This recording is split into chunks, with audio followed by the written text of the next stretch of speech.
BEARPAW Retreat, September 28th, 2023.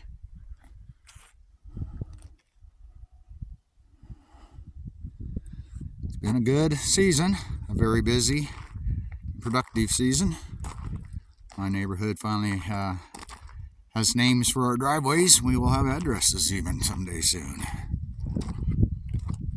Mixed feelings among the community about that, whether we wanted addresses or not. I see both sides. It'll be nice to have the UPS driver be able to come right to my house and drop things off, if we ever get a UPS driver.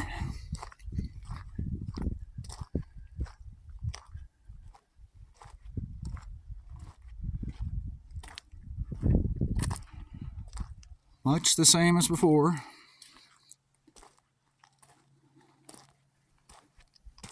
Most of the work was focused on the new cabin I'm building this year.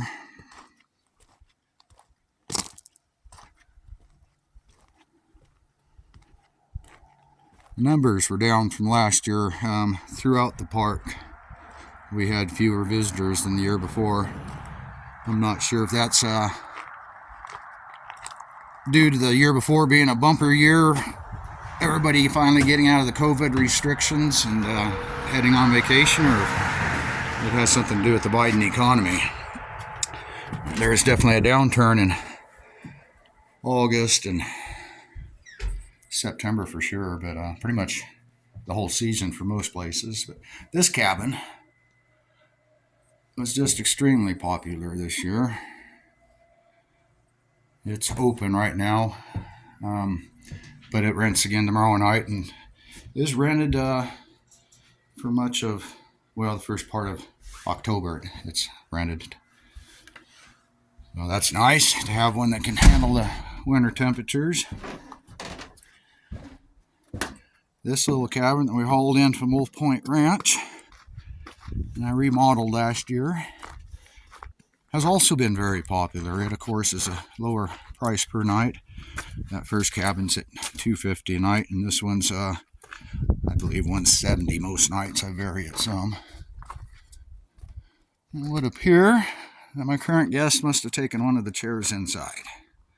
It's rented last night and tonight, and it's actually rented for till through the first week of October. But it's been popular. It's just show me that a lower priced, simple cabin certainly has its place. You know, don't want to intrude upon their privacy too much. This little cabin, the twin to the one we were just looking at, also came from Wolf Point Ranch, but we've turned it into housekeeping this spring, and that has just been a blessing, especially for my housekeeper, Kate. She does a wonderful job. She's just really happy to have her own space in here to do what she needs to do. And I pulled the other wash machine out yesterday, and this is all going to get winterized. And I'll do the little bit of laundry that we have at my house, you know. But still some improvements to make in here, but all in all, this has just worked out really well. And I'll go ahead and expand onto this building. We'll put a little, probably there's going to be a little addition on the back, and the more time goes by, the bigger the addition's growing in my mind, at least. It'll have a bedroom and bathroom on the back of that maid shack too. Here's the one I've built this summer. This will be the last one I build by myself. It's just, I guess I'm showing my age. It's just getting to be too much to try to get everything set in place with one guy doing it all. Labor's at such a ridiculous rate up here that not only is it a high rate, but it's almost impossible to find anyone willing to work. But if I do find someone willing to work, grunt labor starts at $30 an hour. That's just ridiculous for some damn kid that ought to be happy to learn how to do something, you know, gain some life skills. Same dimensions. This is the first cabin we looked at, the rainbow cabin. This one I did make one log higher, one row of logs higher. That'll give 6 inches or more headroom in that upstairs loft, which will make a lot of difference. The other one's great for kids, but a full-size man can't quite stand upright in it. This is gonna be a nice cabin when I get her done. My sciatica has been acting up for a week now, where I'd have the rest of this metal on there. There's only 3 more sheets I need to put up, and my back's been giving me problems. And we had some rain and stuff too. Now the sunshine, I'll try to get that done here today and get this boxed in. But I did this ceiling rather than 1/2-inch plywood like we sheeted the other cabin in. I sheeted this roof with 1x6, 1 inch by 6 inch roof cuts. And not only does it make an incredibly strong roof, but it gives the screws something to hold on to better. The roof screws, especially on a sunny side of a building, tend to work right out of these the plywood, where these 1 inch boards will hold them much better. These rafters sticking out here, they get cut off when I'm done. They're my scaffolding now, and I run a board over to this side, this wall, and allows me to work on the ceiling. But it'll be the exact copy of the first one. It's so popular, I see no reason to change designs. Doing it by myself, I maybe should have tried to make a smaller cabin, hindsight, and then do another one of these later. But this will, I'll reap the benefits from this one when I do get her done. It'll be done. Well, I'll need to get the pictures up on Airbnb before the first of the year, so I'll have it done far enough to have some good pictures and get it listed. That RV was parked where that roof metal is, and it was rented all summer. Had a nice deck on it and stuff, and people enjoyed it. It's the oldest one I have. It had a few issues this year. I think it probably is going to end up being employee housing next year, unless I can talk my housekeeper into coming back. I will hire a foreigner, somebody that actually appreciates getting money, and house them in the RV and have somebody here 24 hours would be kind of nice too for my guests. But I do just live down the road, so it's not that big an issue. Quite a few dead trees there that'll come out soon as in just in the next couple of weeks, and that's really going to open up the view from this cabin of that mountain.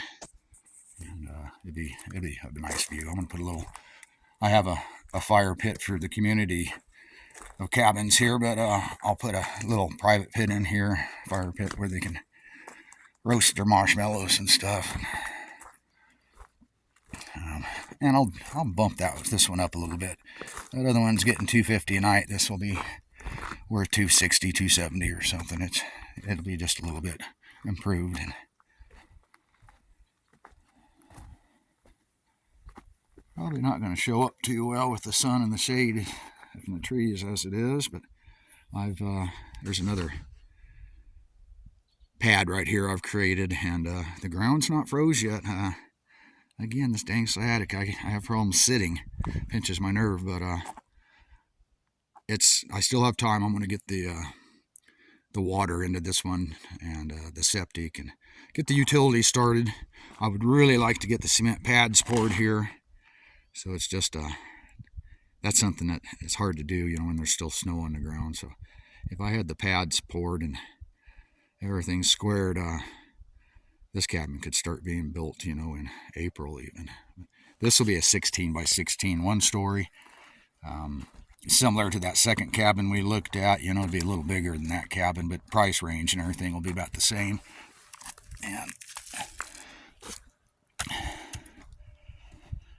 And there'll be another one right here. I put this pad in last fall. It's good to let them set up over the winter, and the pads, and the utilities being side by side like this will be nice and easy to get connected and hooked up. And the goal is next year to get these two 16 by 16s identical cabins kicked out, hire a crew and just get it done, get them put up, and get moving on with things, get some income coming in. A lot of milling took place this spring. I think what is close to 200 logs is what will end up being in that cabin, counting interior walls. And understand that many of those house logs are only 8 feet long. 11, 12 feet's a real common length for them, so it's not that, it wasn't 200 trees by no means, but it takes a couple hundred of these house logs. There's my wagon firewood hauler I made. That works really well, holds cord very easily. Yeah, everything you see here except a few right there that I'm going to mill hopefully today. The rest of all that's going to be firewood this fall. Get this area cleaned up and bring me in a couple $1,000 to boot. A little bit more of it back there. Sawmill is going in the shop this winter. I'm just very, very happy with it. And I've used it enough now. I know a few things I want to do to improve it. Number one being, I'm going to put a drive system on it. I'm tired of pushing this mill through the logs, so I am going to hook up a motor to it where it'll be self-propelled and make life a little easier. Had the most water ever I have seen in my gravel pit this year. Last year it flooded once, and on this upper end there was 3 or 4 inches. This year, after about 6 weeks of rain, hard, lots of rain, this entire thing was full of water. My fire ring there, that you can probably barely see under that pile of wood, was completely submerged. That pile of beams and stuff was over here. They actually floated over and got hung up on my fire ring, metal culvert. That, you can see it. There's a red gas jug over there that floated in. And there's the other one that floated in.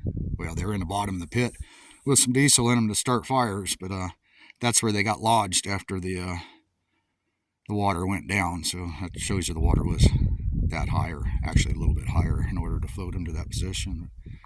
There's 3 foot of water in this upper end. I had never seen our ground table, our water table, as high in the ground as what it was. And interesting. My septic worked fine. It was a good opportunity to learn a little about stuff like that and to know what can be expected during times of lots of water.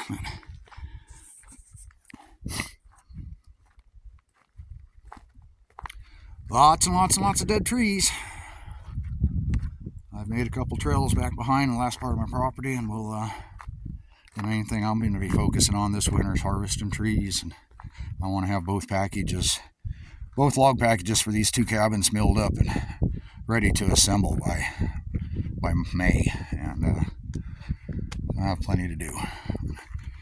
Use this resource while it's here and get them harvested and turned into logs, house logs, before they start to rot. Well, that's it. Another year's done flown by. Every year seems to go faster and faster. Sure be glad when we reach the point that some of this can be done by other people. A few more cabins and we'll be there. All in all, I think I took possession of this January of 2020, I believe. 2019, no, it was 2020. So it was just a bunch of trees at the time. Lots taking place.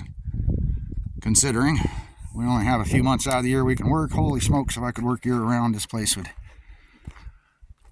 be a lot farther along. But it is what it is. I happen to live in a place where I can actually do this without a bunch of permits and bullshit from the government. Until next year, signing off from BEARPAW Retreat.